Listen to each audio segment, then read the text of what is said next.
Mind-blowing valor.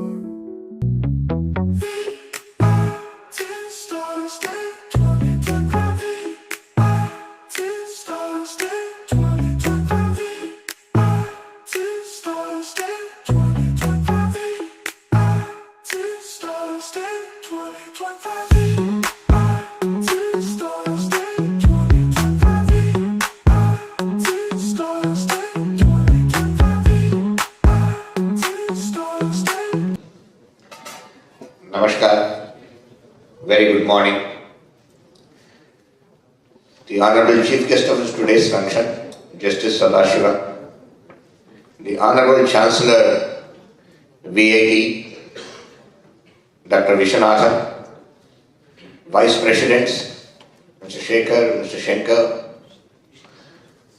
the Honorable Chancellor, Kanchana Bhaskaran, and other dignitaries who are on the dais, once again, namaskar to you and very good morning. At the outset, let me profusely thank the VAT, the management, and the Global Congress on Manufacturing and Management for bestowing me on this award of Lifetime Achievement Award on me. I profusely thank all the people who are behind it to take the decision to give this award. With humility, humbly, I accept this award, and I also pass it on to all the scientists who worked with me during my journey and made all the achievements whatever have happened during the journey a reality. And this award goes to all those scientists who have worked with me during this journey.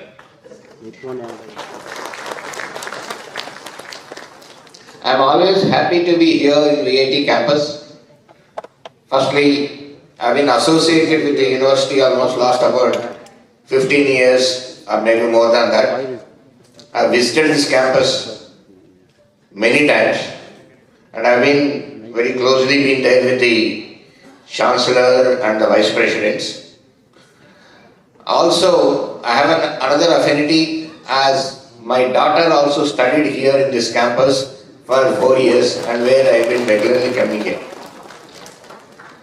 And VAT has been standing very tall, which has come up as a private university, but then grown so big with quality, and then of course quantum of the students being produced with multiple campuses across the country and providing quality education as per the national education policy which has emerged. Trying to provide the education to the students in such a way that they become contemporary with the contemporary technologies, with more and more practical knowledge, innovation, and advanced research. I also congratulate VAT and other institutions and Professor Prasad for conducting this Global Congress on Manufacturing and Management. One of the very important topics for our country now, particularly when we are shaping ourselves and trying to be Viksit Bharat. Unless the manufacturing in the country expands itself so much that the present contribution of roughly about 16-17% of the manufacturing in the GDP at least has to go to 25% to see that the country becomes really Viksit Bharat, and also we are able to provide employment to the younger generation which are emerging today. Our country produces maximum number of skilled people. If you look at the number of students who are pursuing higher education today in our country are about 4.38 crore students. And if you look at engineers, which mostly VAT is producing. We are producing about 1.5 million engineers a year. So we need to see that all these people are employed and they have necessary work in the hand, and that is where manufacturing has to come up to a level of at least 25% minimum of the GDP in this country. In fact, if you look at the innovation in the manufacturing is the one what actually makes the country expand itself in the manufacturing side. If you look at the United States of America, in each and every field of manufacturing, they have created about 42 innovative manufacturing institutes across the country, and that drives the manufacturing in such a way that manufacturing is low cost, it is green, it is efficient, it is energy saving and whatnot and all that, and produces it. One such institute we have in the state of Tamil Nadu is Citra in textile field in Coimbatore. So such is the models we need to replicate and see that we are able to come out with innovative manufacturing technologies. And that makes the country more advanced, and then we will be able to export in a big way. Lastly, as the award has been awarded to me, the Lifetime Achievement Award bestowed on me, for the contributions in the defense technologies over the years, just a couple of things I'd like to mention to you on this occasion. The country is now self-reliant in many of the defense technologies today. The country is self-reliant in the areas of missiles, radars, sonars, torpedoes, AWACS systems, airborne early warning systems, tanks, armored vehicles, guns, ships, submarines. We are able to make all of this in our country itself without any technology transfer or anything from outside today. We also stand tall in many of the technologies in the top 4 or 5 in the world. Like example, I'll give you a couple of examples today. We didn't have a gun at all in this country, we used to import earlier.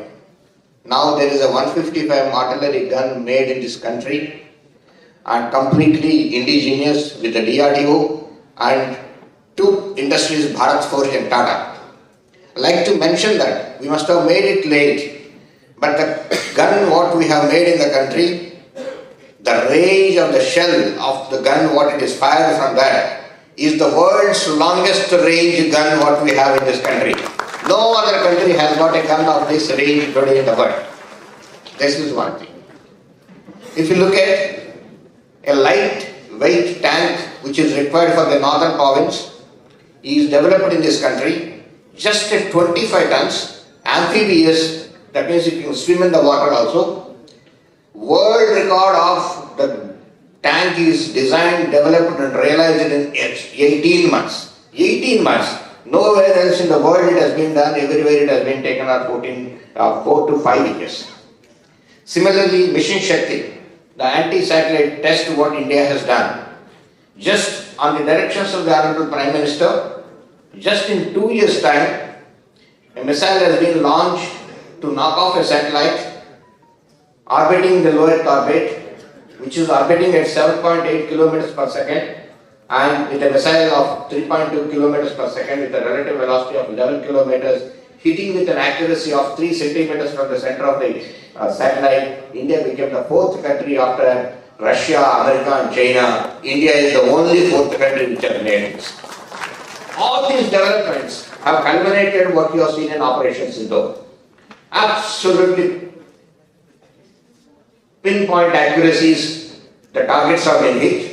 Completely, the air defenses have been knocked off, the terrorist camps have been removed, the bunkers have been removed, and nothing from that country has been allowed to come to this country with our own missiles like Akash, MRSAM, our own radars, our own Akash, our own many systems, and we could attack that country, that targets precisely without causing any collateral damage with our BrahMos and other missiles and all that. This is the one which lasts about 30-40 years, and particularly in the last 10 years with the Atmanirbharta and Make in India concept, what has been made in the country and successfully proven that. And I am sure this award, what is being given, is for the achievements of this by the entire scientists of DRDO. That is what I am passing on to them. Thank you very much. Jai Hind, Namaskar. Thank you, sir. To read the citation for Excellence in Research Award.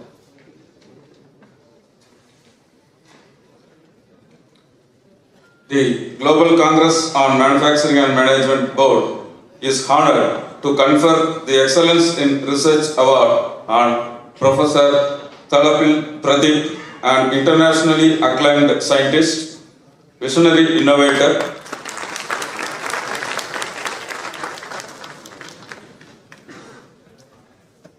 and one of India's most distinguished researchers in molecular and nanoscale materials.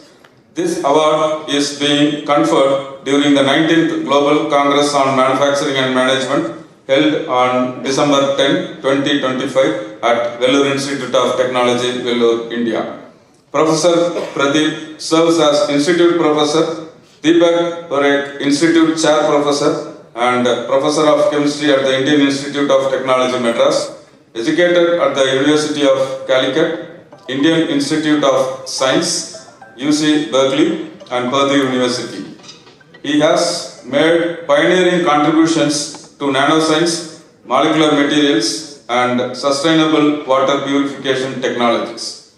With a prolific academic record of over 600 scientific papers and more than 100 issued patents, his research has created transformative societal impact. His groundbreaking technologies for pesticide removal and arsenic-free drinking water have touched millions of lives. Notably, his Amrit arsenic removal technology, approved for national implementation, delivers safe drinking water to 1.4 million people every day, while his pesticide removal innovation has benefited nearly 10 million people across India.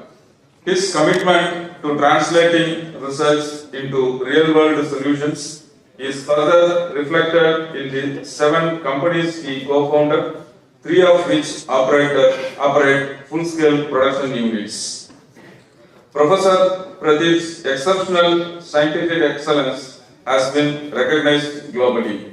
His major honors include the Shanti Swarup Bhatnagar Prize, Padma Shri, Nikhil Asia Prize, ENI Award, Prince Sultan bin Abdulaziz International Prize for Water, TWAS Prize, and the Win Future Prize. He has been elected Fellow of all major Indian science and engineering academics, as well as TWAS, AAAS, AAS, Academic Europea, and the US National Academy of Engineering.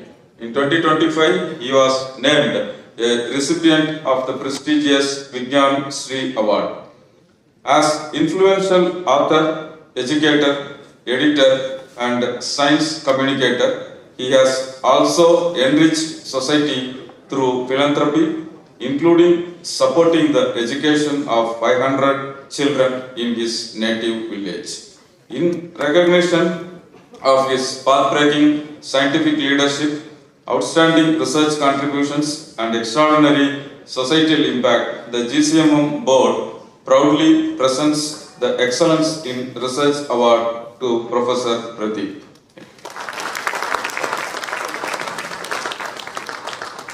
I request our Honorable Chancellor, sir, for the presentation of the citation and memento to Professor Thalapil Pradeep.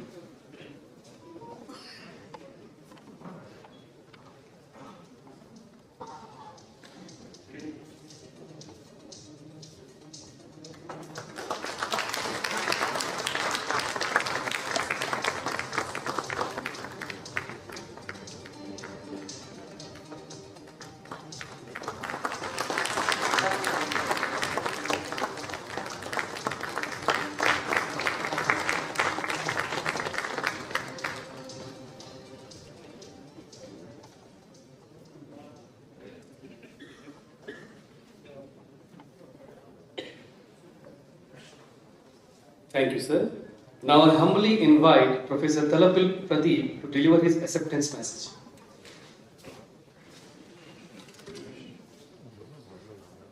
Very good morning. What a great pleasure to be here at the Global Conference on Manufacturing and Management, the 19th edition. VIT is dear to me as this institution has excelled in every sphere of its activity, the vision of a single individual. From a distance, I have watched Dr. Vishwanathan with admiration. Every visit to this institution has made me proud of the capability of people around Tamil Nadu to transform India and the world. So thank you. Let me thank the GCMM board for selecting me for this prestigious recognition. After Satish Reddy, you heard the great accomplishments of Indian scientists in protecting India and leading the way. So I'm humbled, honored to be standing here accepting this recognition. You know, the double helix of intelligence, artificial intelligence, and sustainability. These two components are central to manufacturing for the world. So when you celebrate the Global Congress on Manufacturing and Management, it is natural that this double helix is recognized. I work on another side of this double helix. I work on water, as you just now heard. Water itself is transforming the world. If you look at the 17 Sustainable Development Goals, 16 of them can be connected to water. According to studies, $1 spent on water can multiply manyfold in transforming the world. Say $1 in water is equivalent to probably $100 ultimately in GDP. So it's an exponential impact water makes. But I want to spend a few minutes on what water is doing today in science and technology in the context of sustainable manufacturing, as I just talked about. We published a paper last year in the journal called Science. You know, it is internationally reputed, most reputed journal, Science. This paper said that if you take a drop of water, very tiny drop of water, called micro drops, these micro drops of water can break natural minerals, very strong minerals like rocks, like quartz. Quartz is being broken by droplets of water? What are you talking about? It does happen. Most of you know that sand forms by weathering of rocks. In textbooks say that. Soil is formed by weathering of rocks. But it takes millions of years for sand to be formed.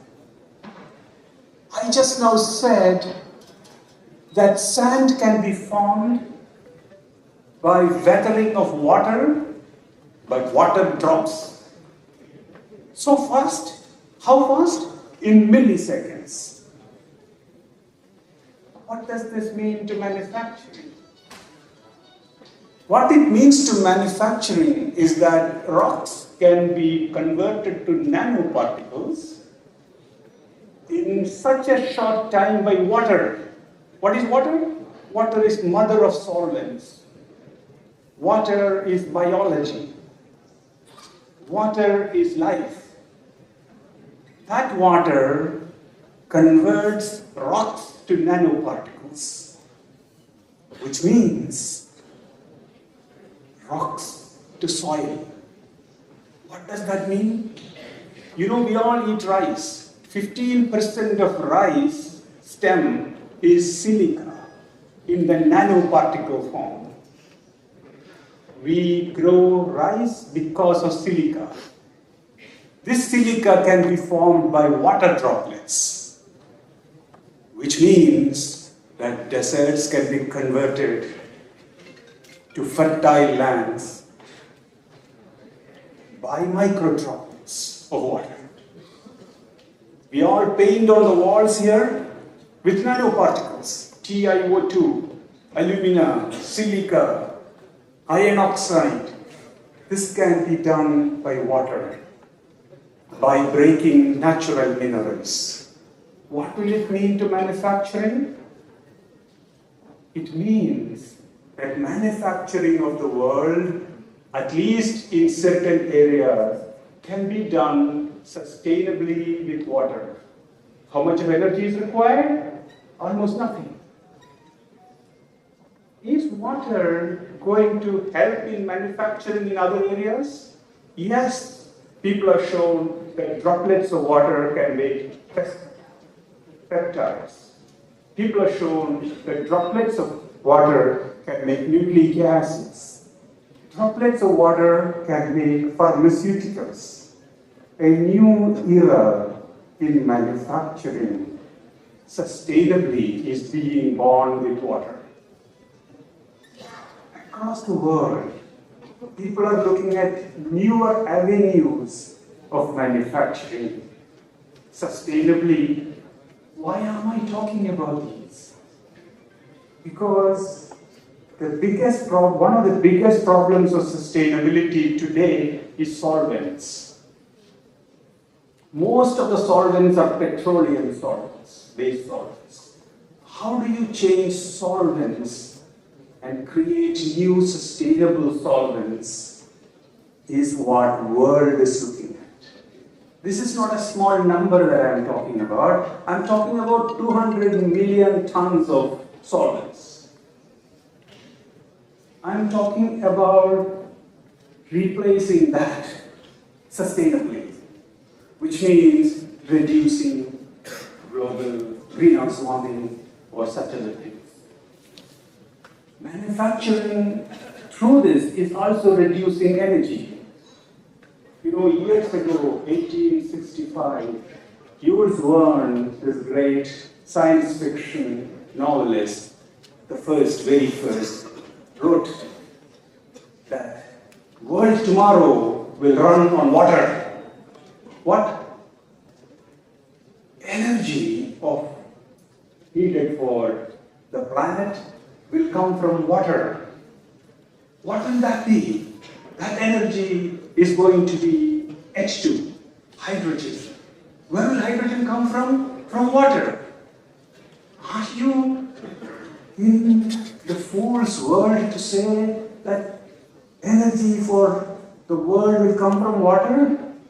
Yes, indeed. People know that in just about 10 years, solar hydrogen at a cost of about 9 rupees per kilogram become possible. By what? By advanced materials. So the world is changing in many ways, and it is so heartening that this Congress is celebrating a double helix of artificial intelligence and sustainability for manufacturing. I'm so glad that water will also play a dominant, very important role in that world, the future of the planet. I'm so glad to share this dais with our former Chief Justice, Mr. Sadashiv. What a pleasure to be here greeting all of you. Thank you very much.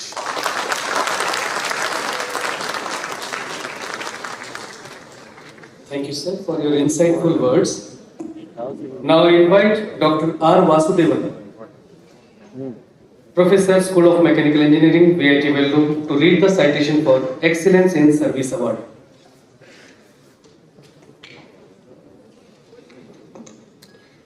Good morning to all of you. I am so glad and proud to read the citation of Excellence in Service Award to Dr. G. Madhusudan Reddy.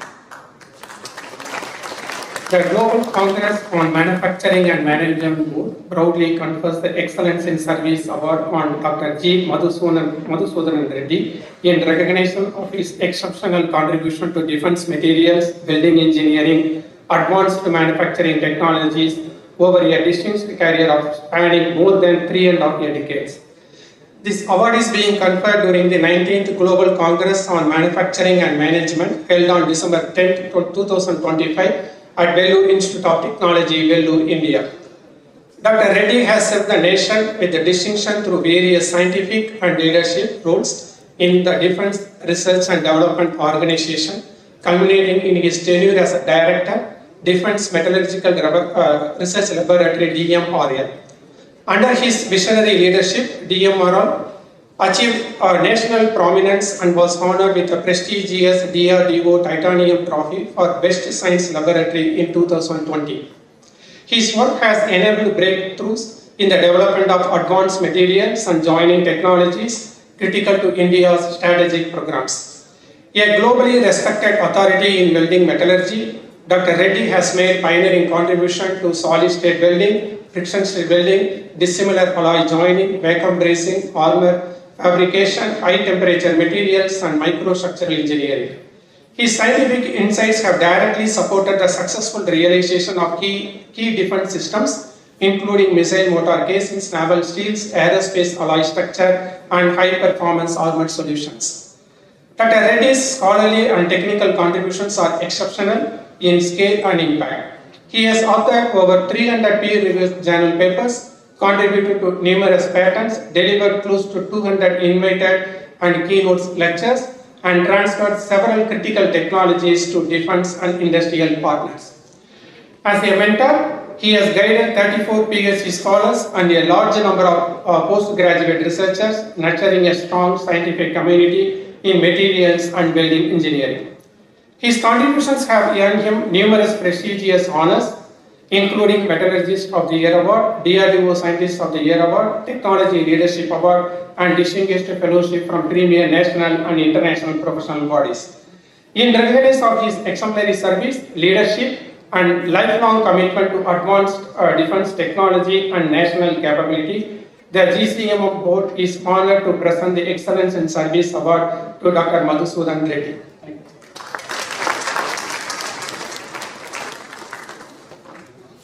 I request our Honorable Chancellor, sir, for the presentation of the citation and memento to Dr. G. Madhusudan Reddy.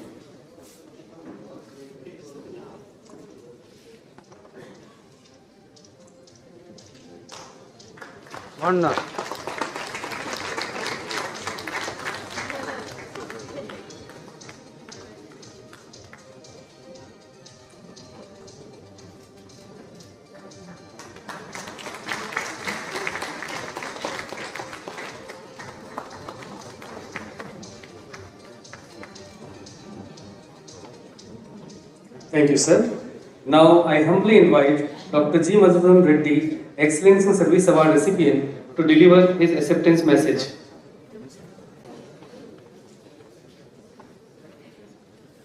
So good morning to all of you, respected dignitaries on the dais and off the dais. distinguished guests, delegates, faculty members, and participants of GCMM 2025.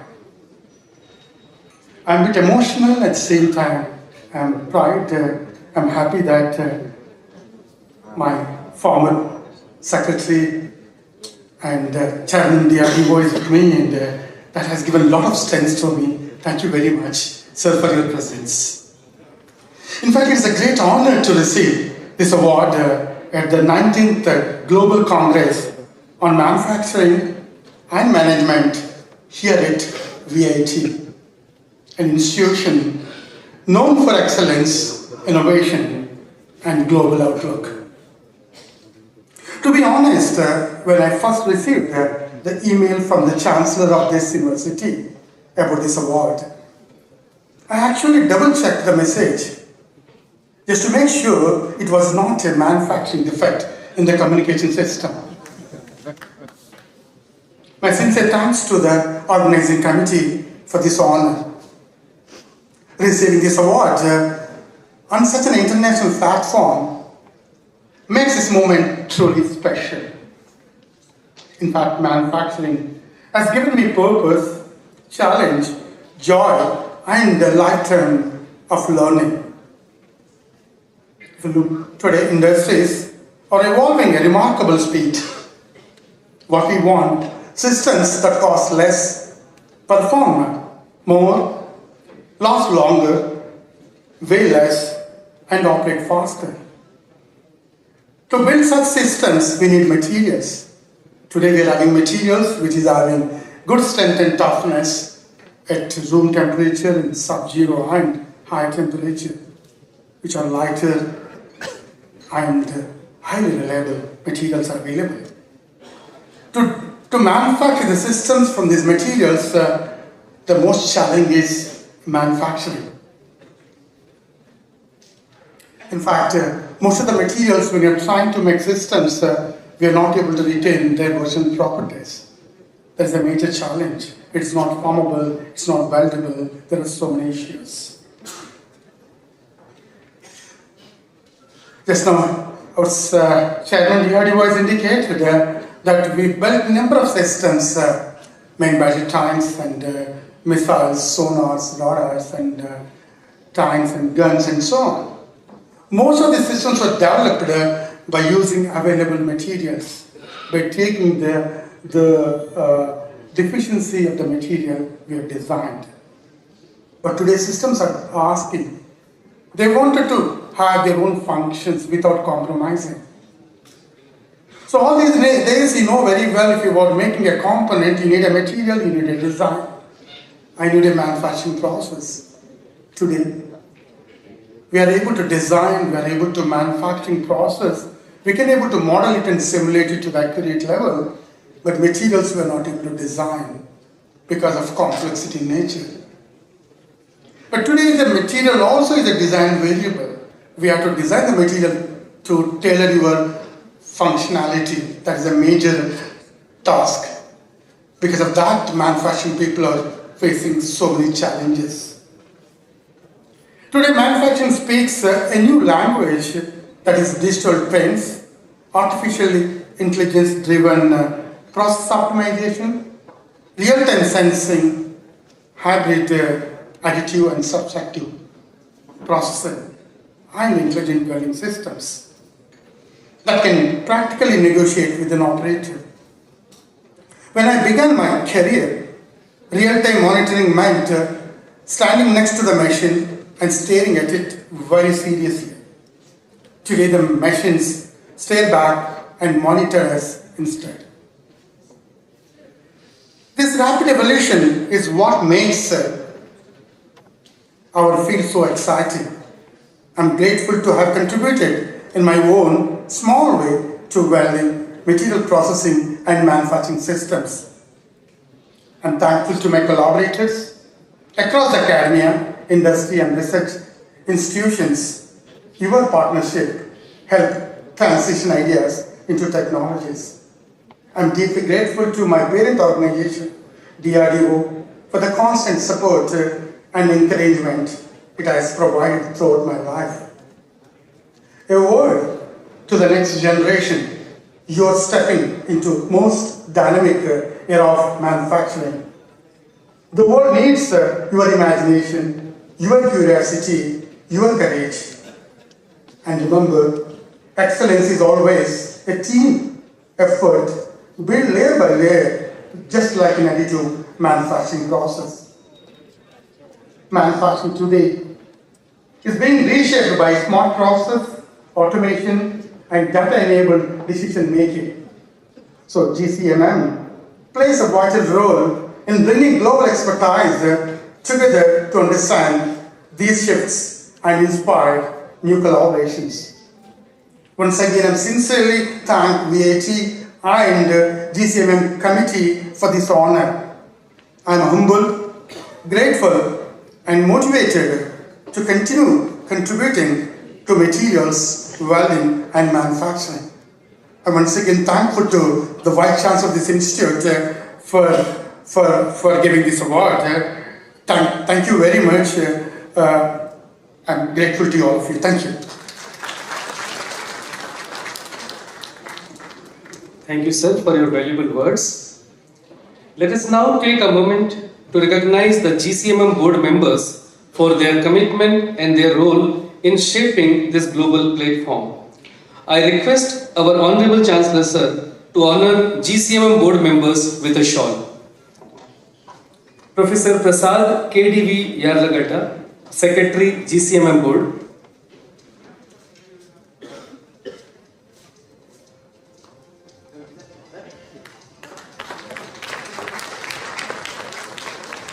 Professor Sudev Bhutti, Vice President, GCMM Board.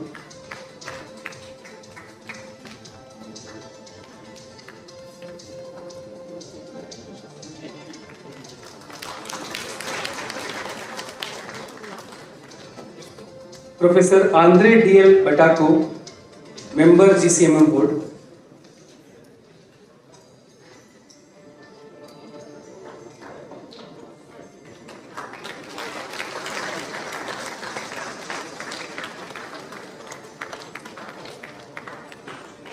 Now I request our respected Vice President Dr. Shekhar Vishwanathan sir to honor GCMM Board Member Professor Jose Machado.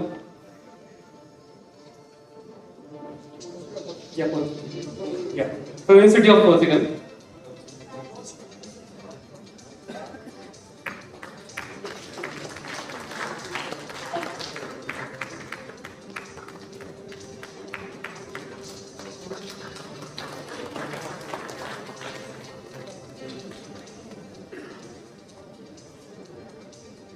Now I request our respected Assistant Vice President, Mrs. Kadambari S. Vishwanathan ma'am, to honor Professor Anna Burdak from Poland.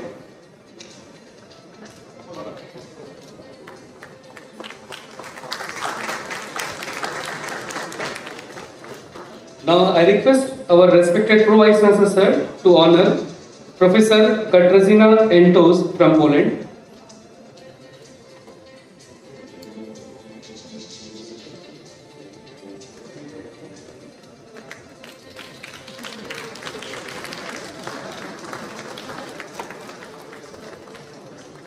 Now I request respected Mrs. Ramani Balasundram ma'am to honor Professor Justyna Prozanowska from Poland.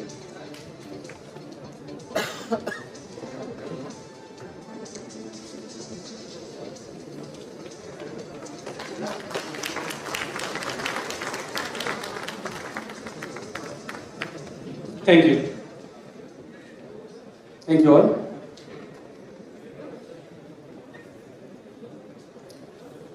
Coming together is a beginning, keeping together is a progress, working together is success. It's now time to unveil the GCMM 2025 souvenir, a reflection of our collective achievements and contributions. I request our Honorable Chancellor sir to release the souvenir and hand over the first copy to our Honorable Chief Guest, Thiru Justice P. Sadashivam, and to the dignitaries.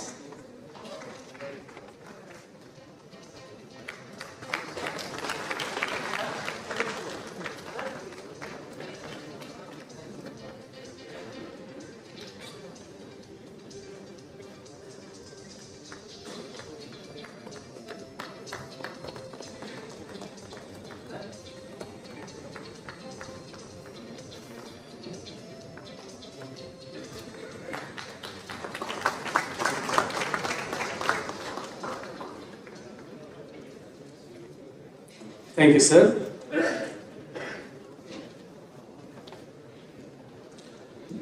A leader of exceptional vision and wisdom. Our Chancellor, sir, has always been a source of inspiration for the entire community. Listening to him is always a truly enriching and captivating experience. Now I humbly invite our source of inspiration, Chancellor, sir, to deliver a presidential address.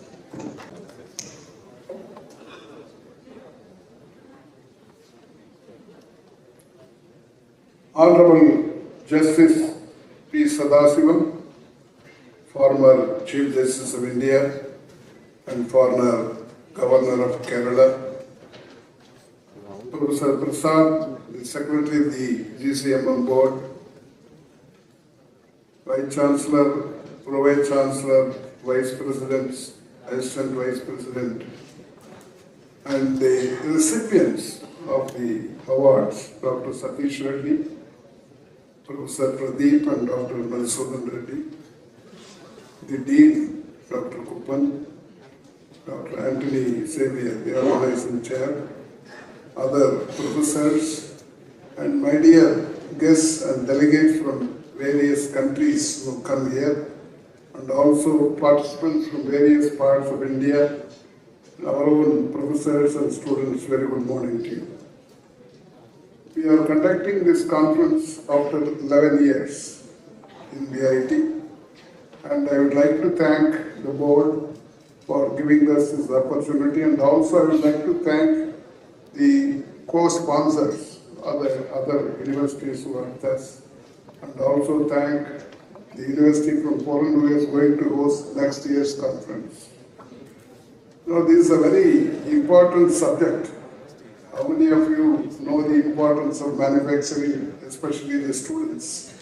Because that's the backbone of the economic development of a country.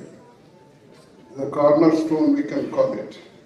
Because whichever country is good in manufacturing, it will become an advanced country. And people are trying, of course, everybody wants to become an advanced country. But it is not possible for all, they are all trying. I want, as far as India is concerned, we are trying to improve our industrialization and particularly manufacturing. But we have to go a long way. Because for a long time, we were importing things from other countries. And after 47, after independence, we started manufacturing here. But still, we have to depend upon various countries for many things. And in fact, Dr. Satish Reddy said, what are these? We are all making the arms in this country. But in spite of it, we are the largest arms importer in the world. Because the need is there. And I want the students to know that the importance of manufacturing in the economy, because I always feel, I spent more than 30 years in active politics, I feel that in spite of our differences on caste, religion, political parties, language, etc., we must be united in economic development. Because unless we do that, we will not be able to become an advanced country. Maybe in the total GDP we may go up, but in the per capita income we are lagging behind, you know it. In the total GDP, our ranking is number 4 in the world, but in the per capita income, our ranking is 140 in the world. If one country has to be called an advanced country, they must have a per capita income of $12,500 to $13,000. That's what economists say. And there are about 70-75 countries in the world whose economy, whose per capita income is above this, and we should aim at that. Our per capita income now is $2,900. We have overtaken Japan, which is one of the leading manufacturing countries of the world. We are very happy about it because we have overtaken this year in 25. But their per capita income is 12 times that of India. We have to do something.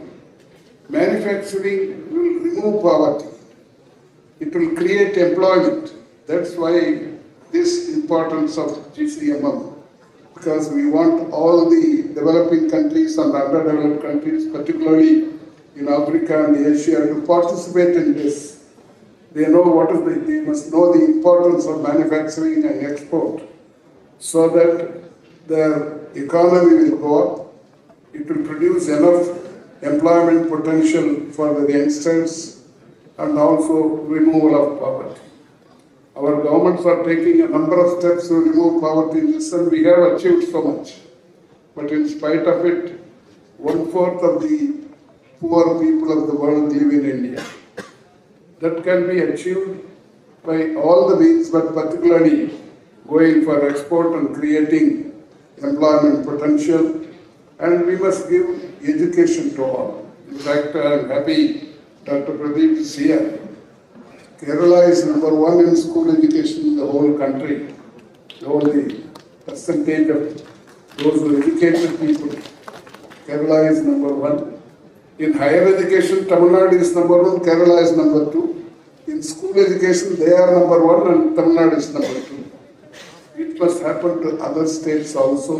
All of them should participate in education, and ultimately, I want the governments to control the state governments and union government to concentrate on the manufacturing so that our economy will go up. For the benefit of our students, I would like to give the figures.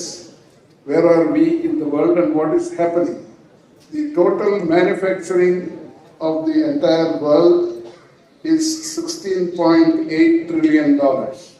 $16.8 trillion is the total value of manufactured goods in the world. And what is the share of top 10 countries? The top 10, China comes first with 27.7% share. USA comes second with 17.3% share. Japan comes third with 5.15%. Germany is #4 with 4.9%. India is #5 with 2.9%. South Korea is 6 with 2.47%. Mexico is 7 with 2.16%. Italy is 8 with 2.05%.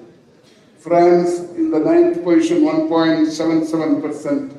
And UK is the 10th position with 1.73%.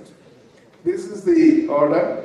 And China and US put together, they take away 45% of the manufacturing of the world. It is time now that we should concentrate. As companies, there are very important companies in the world. The top 50 companies, we don't find any Indian company. Only company which comes within 100 is only Tata Motors, whose ranking is 63. All others are there in various countries, particularly these countries. So it is time now that we encourage those who come forward to manufacture and give them all benefits. In fact, there are many who want to come here because we have, as Satish Reddy put it, we have enough people here who can work, enough engineers and cheap labor. We should encourage them to come here and manufacture so that our employment potential will go up, our economy also will go up. I am happy that the recipients are here and made their speeches. I am happy that Dr. Sadasivam, our Justice Sadasivam, has accepted the invitation in a short time. You know, he has been the 40th Chief Justice of India, the first Tamilian to become the Chief Justice of India. And he has served as a judge in High Court and Supreme Court for 18 years, out of which 7 years in Supreme Court and 1 year as the Chief Justice of India. And he has given a number of judgments which are very, very important for the benefit of the people and the country. I thank him specifically for accepting the invitation to be here as the Chief Guest of today. Thank you very much. Thank you, sir, for enlightening us with your kind words of wisdom. We are honored to have a symbol of success as our chief guest. To know more about him, I would like to invite Dr. P. Kuppan, Dean School of Mechanical Engineering, VIT Vellore, to give a brief introduction about our honorable chief guest.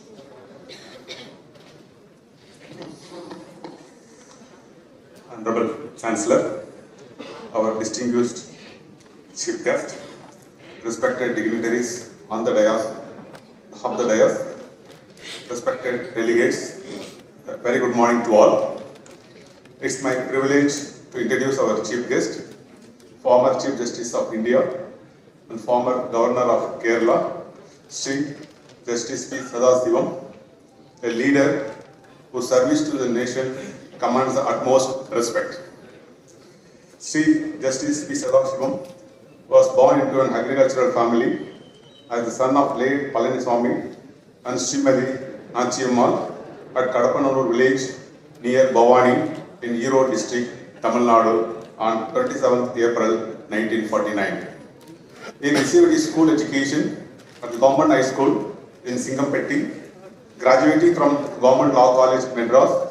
He enrolled advocate in 1973 and was appointed to the post of Additional Government Leader. Subsequently, he became the Special Government Leader in the Madras High Court. He also served as legal advisor for several state-owned corporations, municipalities, and nationalist banks. On 18 January 1996, at the relatively young age of 46, he was appointed a permanent judge of the Madras High Court. As a judge, heads civil, criminal, labor, and constitutional matters. Apart from this, he also had an opportunity to pass landmark judgment in tax matters. In 2007, he was transferred to the Punjab and Haryana High Court, where he served for nearly 6 months. It was from the Punjab and Haryana High Court that he was directly elevated to the post of Judge of the Supreme Court on 21st August 2007. He was sworn in as 40th Chief Justice of India on 19 July 2013 and retired on 26 April 2014. Chief Justice Sadasivam has to his credit several path-breaking judgments, which include Reliance gas judgment, wherein he observed that in a democracy like ours, the national assets belong to the people and the same should be explored through the public sector undertakings. Along with Justice V. Chauhan, he delivered the judgment in 1993 Mumbai blast case, sentencing several accused persons, including Bollywood actor Sanjay Dutt, for 5 years of imprisonment. In consonance with the international conventions and treaties, Chief Justice Sadasivam delivered another important judgment, the Rajiv Gandhi assassination accused case, holding that unreasonable delay in disposal of mercy petitions by the President leads to the commutation of death sentence.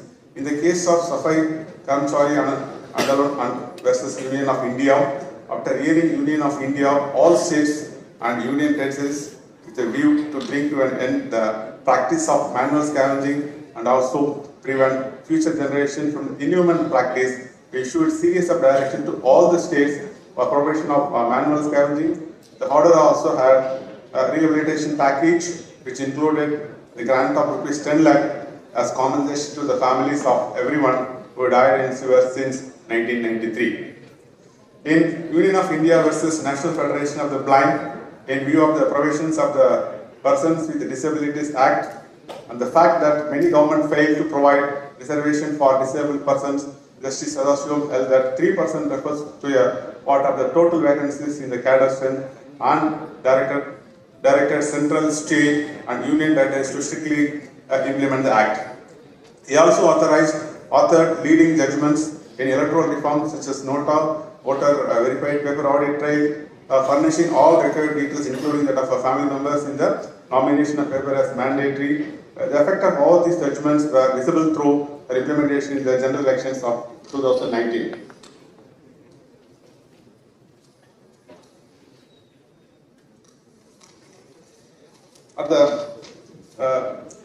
After his retirement as the 40th Chief Justice of India, Sri Justice Sadasivam had returned to his village in Erode district to pursue farming. So for his postings, he would have stayed in National Capital and at least in a state capital, but he prefers to stay in a native to pursue farming, which always held close to his heart. It was during this time he was appointed as the governor of Kerala. Chief Justice P. Sadashivam, who assumed office as the governor of Kerala on 5th September 2014, has pioneered a quality improvement drive in higher education by instituting the Chancellor's Award for the best university in the state. This effort was held nationwide and emulated by other states. In 2016, he created a history by becoming the first governor to cast his vote in assembly elections. He has also utilized his right to vote in parliamentary election 2019. His humility, keen-eyed interest in agriculture, concerns for the welfare of farmers, and commitment to social justice and democratic values have made him a people governor. Sir, we are deeply honored by your presence and we look forward to your inspiring address. Thank you.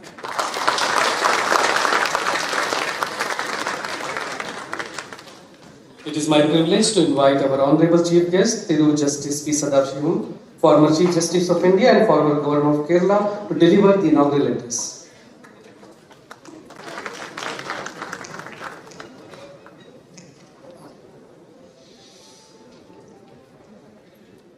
Honorable Chancellor, Dr. G. Viswanathan, respected Vice Presidents, respected Vice Chancellor, Pro-Vice Chancellors, distinguished Deans, esteemed Directors, faculty members, eminent scientists, global delegates, industry leaders, young researchers, and my dear students. A very warm and graceful good morning to all of you. In the midst of scientists and technicians, I think I am the only person unconnected with science and technology standing with a legal background. It is a good opportunity to interact with persons like you.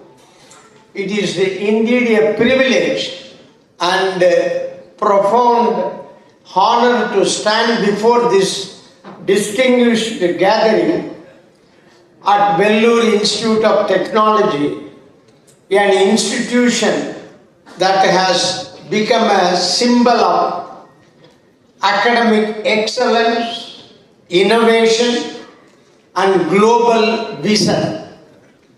Today we come together not merely for a conference, but for a celebration of intellect, creativity, and the limitless potential of humankind. The 19th Global Congress on Manufacturing and Management is not just an event in the calendar of academic conferences.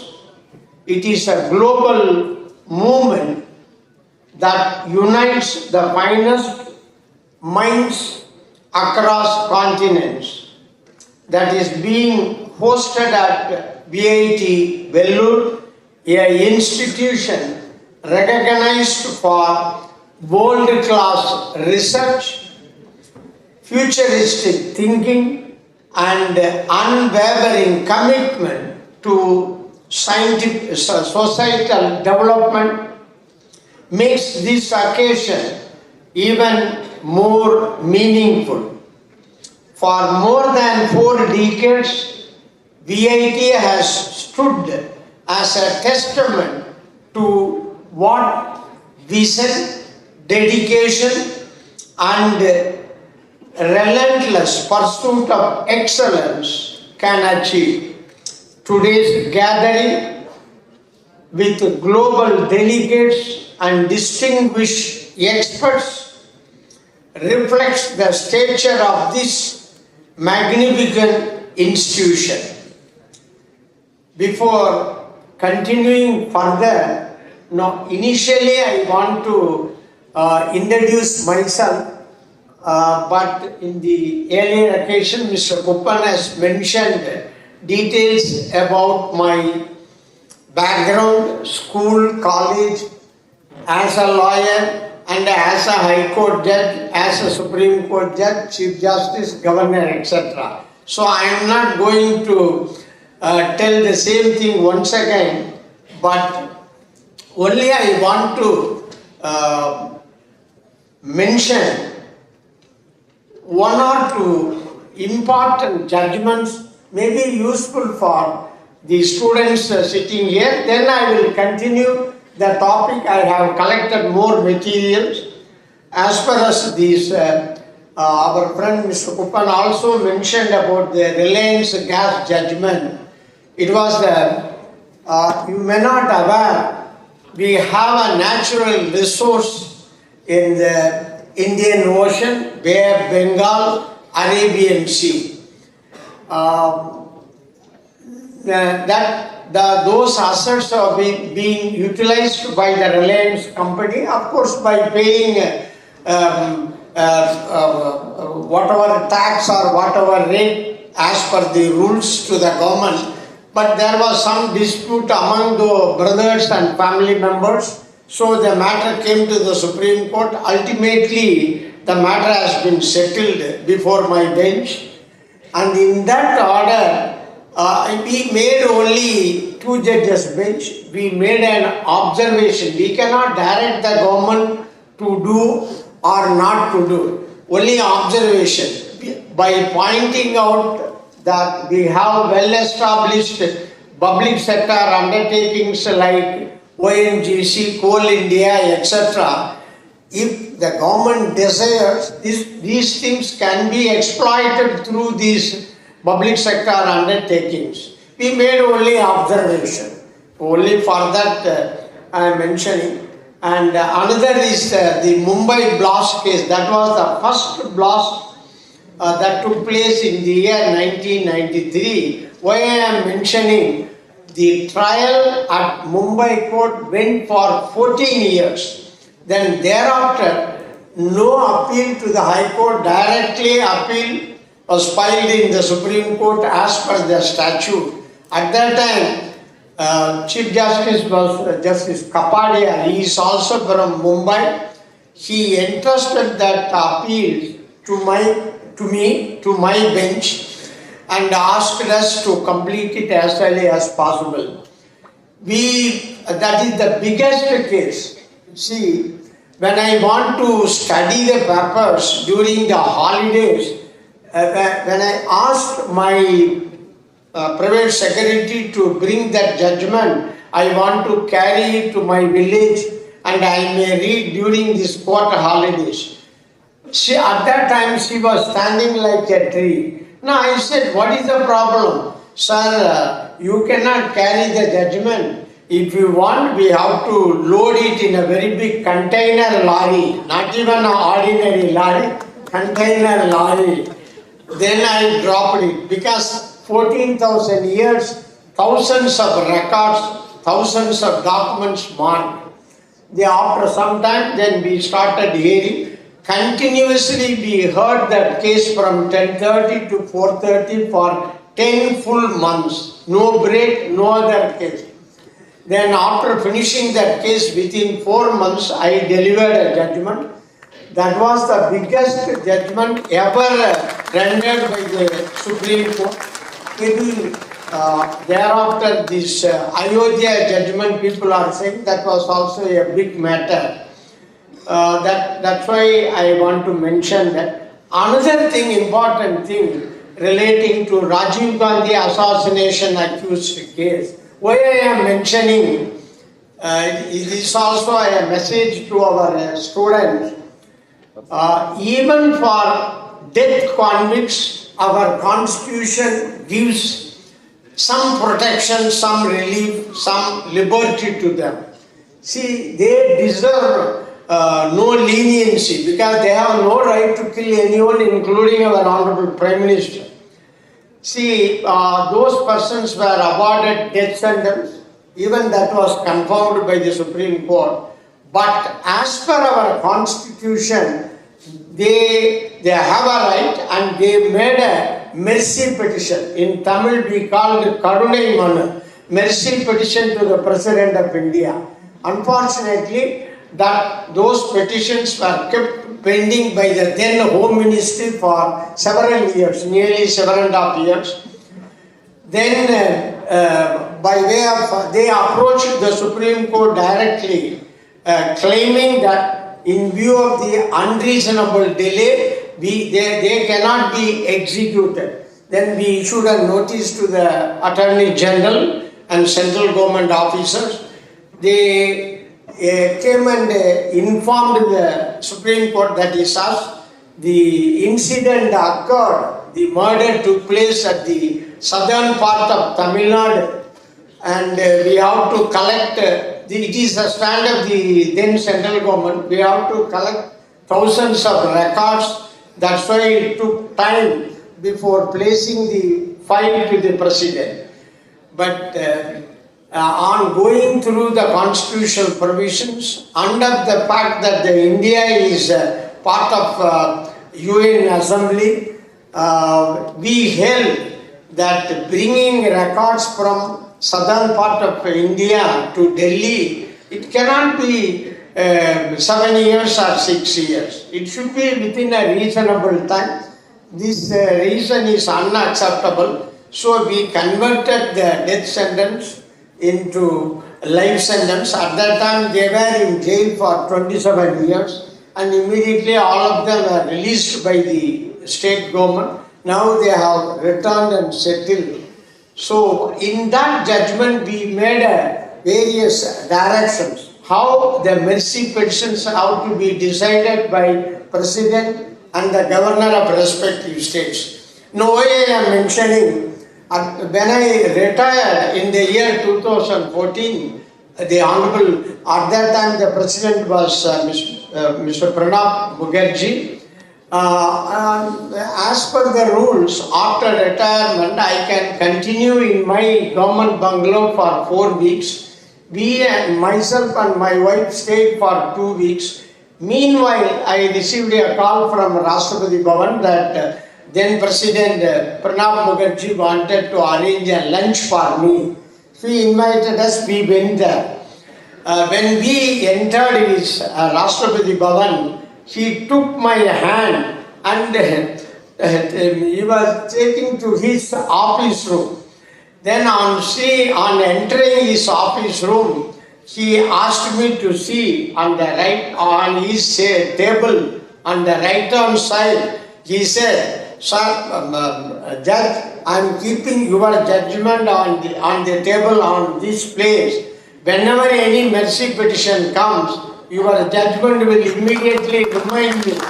So within a reasonable time, we are disposing of those petitions. Now I said, "Sir, that is not the main idea of mine. It should be reasonable time. If it requires several months, don't mind. If you give adequate reason, definitely the court won't interfere. But taking records from Sri Perumbudur to Delhi in the Rajiv Gandhi case, you cannot take it for 7 or 8 years. That's why we quashed it. Anyhow, he assured me that whenever petition comes, your judgment will remind me immediately, we will decide. That's why I am mentioning. Another thing, the Safai Karamchari Andolan case is relating to manual scavenging. It is a PIL. We ourselves to notice. It is happening everywhere. Many persons, they enter, if there is a block in the sewage, many persons, they enter inside and remove it. While doing so, because of the gas or something, they die. So we issued various directions.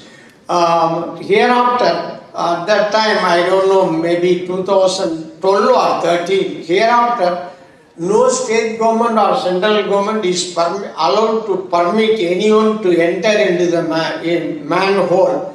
They have to develop a machine and remove all the blocks. And in case anything happens, particularly if someone dies due to the blockade, then the family is entitled to 10 lakhs rupees as compensation from the government.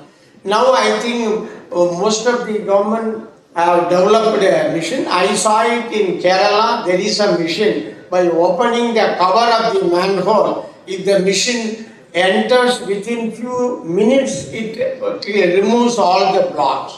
That is, according to me, it's an important judgment. Another is National Federation of Blind. This also our friend mentioned. Why I am mentioning? Because of various problems of disabled persons. Here also we issued a voluntary direction to all the state governments and central government. In that only we issued, if any government building is more than a ground floor, then we directed ramp is mandatory. Without a ramp, they cannot construct any first floor or second floor or third floor in order to easy access to our disabled persons. Actually, in that judgment, we used the word instead of disabled. Hereafter, they have to be called specially abled persons. Then government also, based on our order, government also increased the reservation to these specially abled persons from 3 to 4. Then finally, I will come to our main subject. One more interesting subject. One person from Jammu Kashmir filed a PIL that came up before me, mentioning that in the election, state or parliamentary election, I am not having a faith or respect on all the candidates. What shall I do? How can I cast my vote? I am not having a respect to all the candidates, including the party and independent. Then we issued a notice to Election Commission, state governments, and we also invited Attorney General. We spent a whole day. At that time, Mr. Krishnamurthy was the Chief Election Commissioner. Then with the help of Election Commissioner and various technical persons, ultimately, after spending whole day, ultimately we found that at the end of this,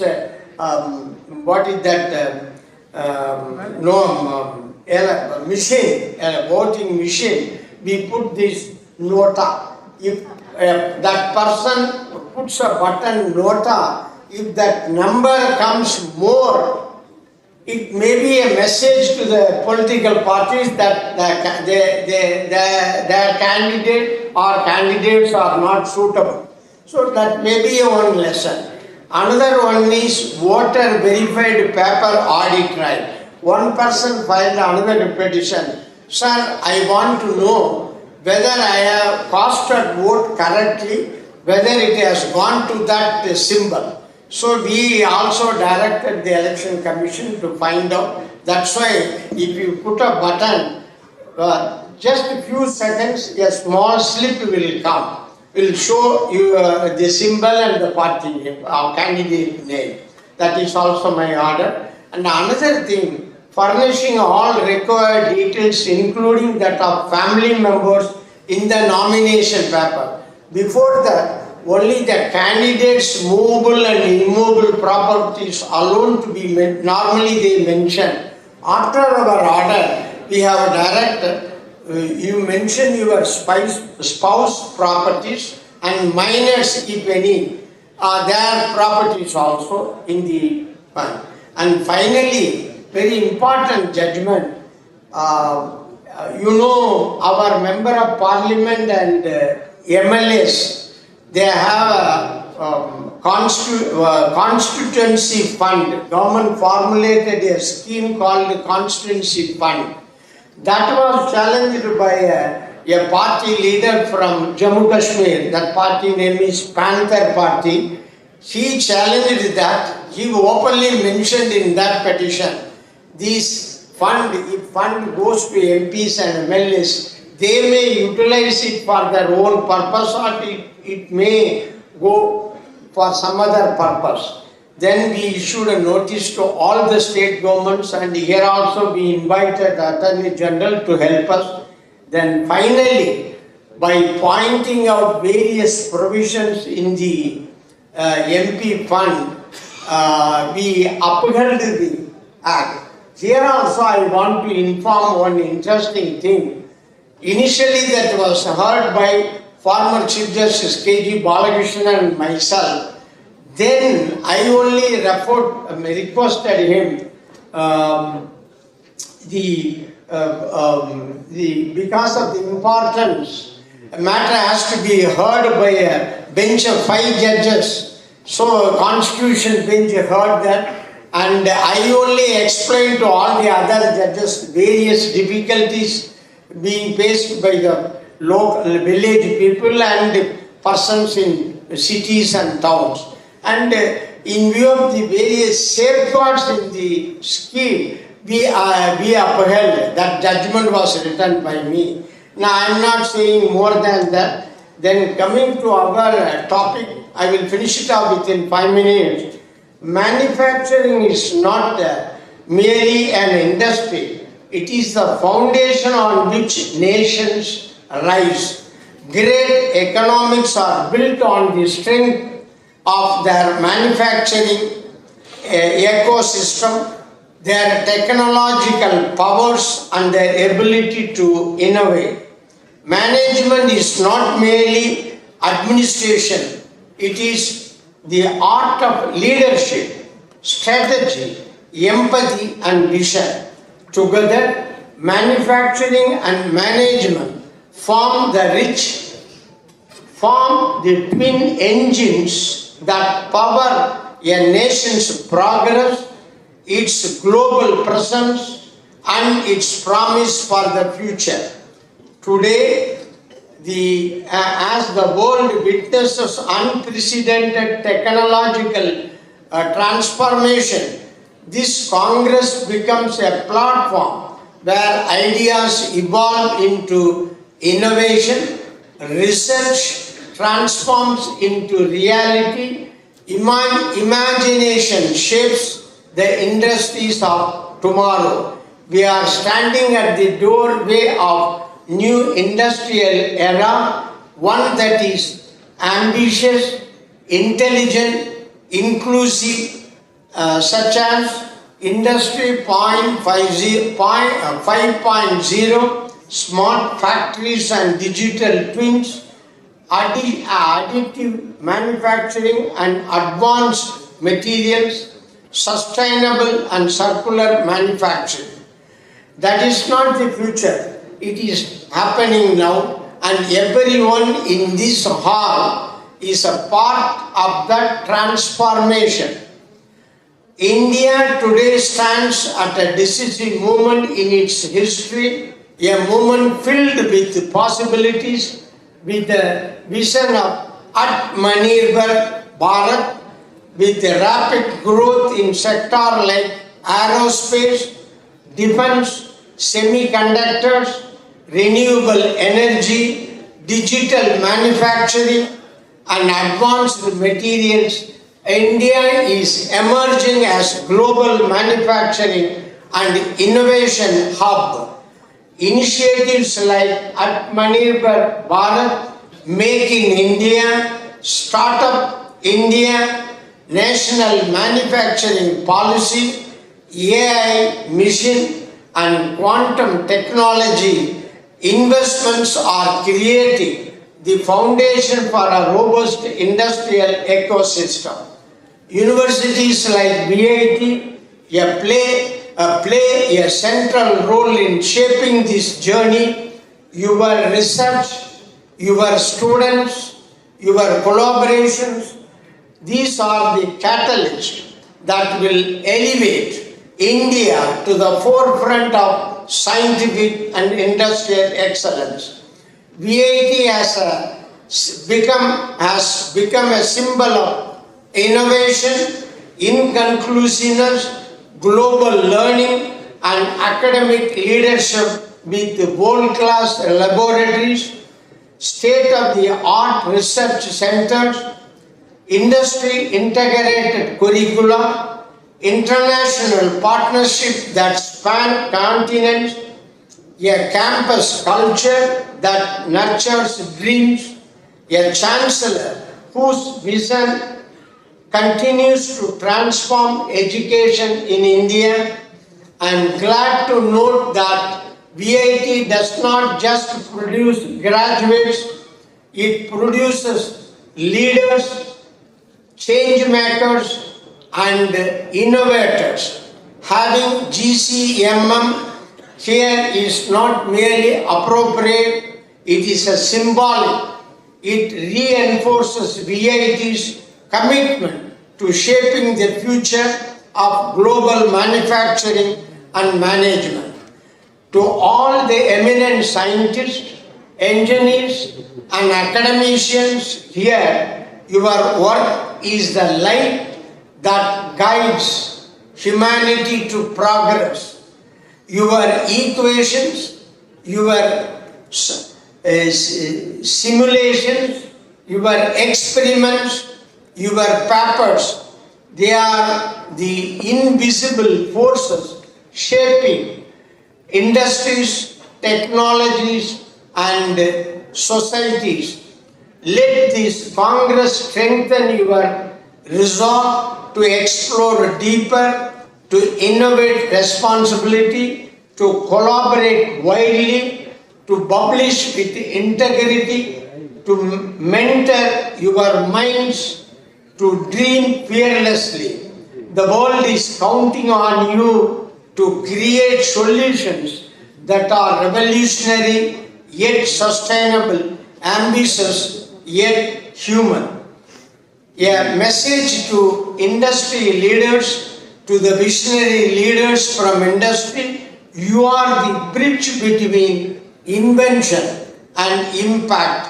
Your factories, your R&D centers, your supply chains, your investments, they bring new technologies into the hands of people and into the fabric of economics. I urge you to strengthen your partnership with institutions like VIT.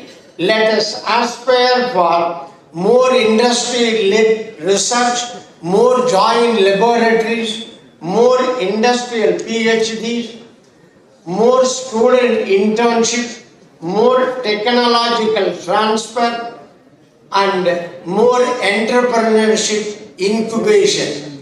Together, let us build ecosystems where ideas can grow into innovations and innovations into global solutions. A special message is my final message to students and young innovators, to the young minds of VIT and to students across the world. You are the torch bearers of the future. Let me leave you with 6 thoughts. Be curious. Never stop asking why. Curiosity is the birthplace of discovery. Number 2, be bold. Do not fear failure. Every great invention in history began as an impossible idea. Number 3, be compassionate. Let your intelligence be guided by empathy. Technology must always serve humanity. Number 4, be global. Think beyond borders. Compete with the best minds of the world. Number 5, be ethical. Integrity is the highest form of intelligence. Let your innovations be just and transparent. 6, be visionary. The future belongs to those who dream beyond the present. As students of VIT and other institutions, you already carry the responsibility of the legacy. Let that responsibility inspire you to achieve greatness. the challenges of our world, climate change, resource scarcity, global health crisis, supply chain fragility cannot be solved by technology alone. They require collaboration, compassion, and collective wisdoms. Persons entering in business must aware of various statutes of central and state governments relating to the industries. Students and young entrepreneurs must aware of our Indian Constitution, which was adopted on 26th November 1949. Everyone must note our preamble in the Constitution, fundamental rights, fundamental duties, directive principles of state policy, etc. GCMM stands as shining example of what collaboration can achieve. Countries coming together, academia and industry working hand in hand, students learning from global pioneers, and ideas flowing freely across discipline. Let this Congress not just be a meeting of minds, but meeting of hearts, committed to building a better, greener, and more equitable world. As I look around this hall today, I see brilliance, I see patience, I see commitment, and above all, I see hope. Hope that the future manufacturing will be more sustainable. Hope that management will become more human. Hope that innovation will be guided by values. Hope that India will rise as a global leader in technology and research. Hope that institutions like BIT will continue to shape society and transform lives. Let 19th GCMM be remembered not only for the knowledge it shared, but for the dreams it ignited, the collaboration it sparked, and the inspiration it created. With immense pride and great joy, I declare the 19th Global Congress on Manufacturing and Management open. May this Congress mark a new chapter in innovation, collaboration, and global progress. Thank you. Jai Hind.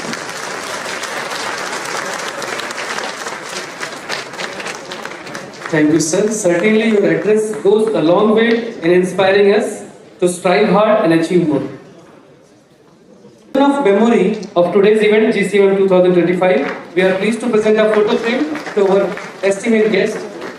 I request Chancellor sir to provide the chief guest. I request our VP sir to provide a token of memory, a photo frame to Satish Reddy sir.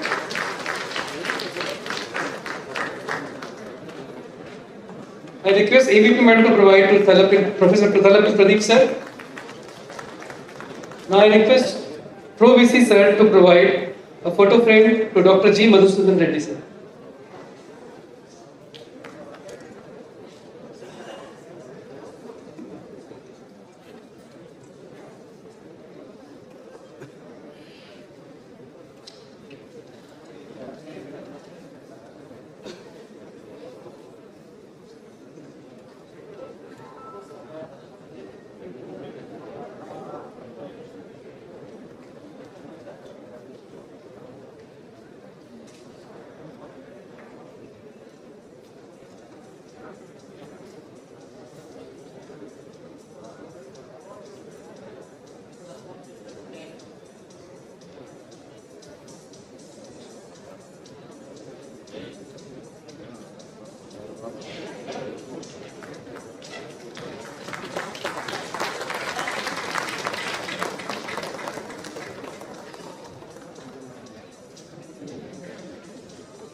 Thank you, sir.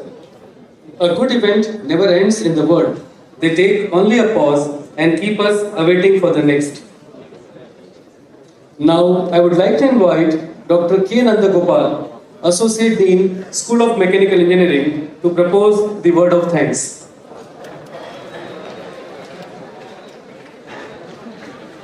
So, good morning to everyone present here. Manufacturing and management steers a nation forward towards self-sufficiency and global recognition. Herein lies the importance of the conference. It's my great privilege to propose a vote of thanks for the inaugural ceremony of the 19th Global Congress on Manufacturing and Management. On behalf of the organizing committee, I extend my heartfelt gratitude to our chief guest, Honorable former Chief Justice of India and Governor of Kerala through Justice P. Sadasivam for gracing this event. Sir, your presence and your words all are deep and insightful. We are deeply grateful to the Honorable Chancellor, Vellore Institute of Technology, and the President of GCMM Board, respected core group members, for unwavering support and visionary guidance, which made the organization of this conference possible. I extend our sincere gratitude to the GCM board members for giving us this invaluable